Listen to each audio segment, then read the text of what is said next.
सम्पूर्णमा नमस्कार। म आज हजुरहरू सामु चाहिँ शैक्षिक आन्दोलनको विषयको बारेमा केही कुरा भन्न गइरहेको छु।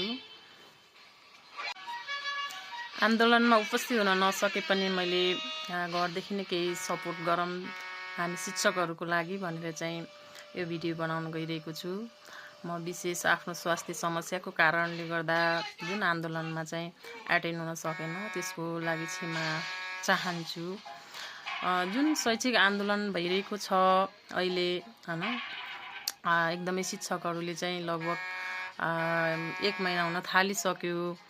आज लगभग 24 दिन भइसक्यो शिक्षकहरू चाहिँ रोडमा एकदमै घाम दुःख कष्ट नभनेर चाहिँ आफ्नो माग आफ्नो मात्रै नभएर जुन शिक्षा आन्दोलन भइरहेको छ यो एउटा शिक्षकको हक अधिकारको लागि शिक्षकको हितको लागि मात्रै नभएर सम्पूर्ण विद्यार्थी भाइ बहिनी अभिभावक र एउटा देशको हितको लागि नै भइरहेको यो आन्दोलन हो। सबैले यो कुरा बुझ्न जरुरी छ।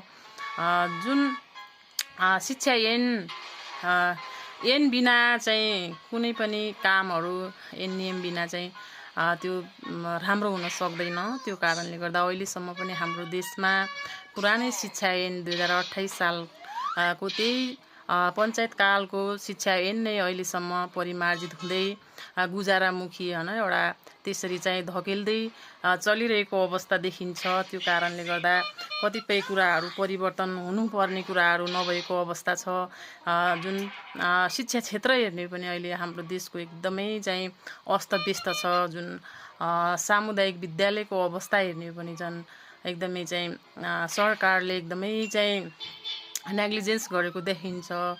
त्यो कारणले गर्दा एउटा शिक्षा ऐन त्यस्तो आउनुपर्छ जसले चाहिँ देशको विकास देशलाई एउटा सपोर्ट गरोस्। देशको जुन चाहिँ विकास हुने खालको गुणस्तरीय शिक्षा कसरी चाहिँ विद्यार्थीहरूलाई दिन सकिन्छ त्यो खालको चाहिँ शिक्षा ऐन आउनु एकदमै जरुरी छ। शिक्षकहरूलाई चाहिँ शिक्षकहरूको हक हितको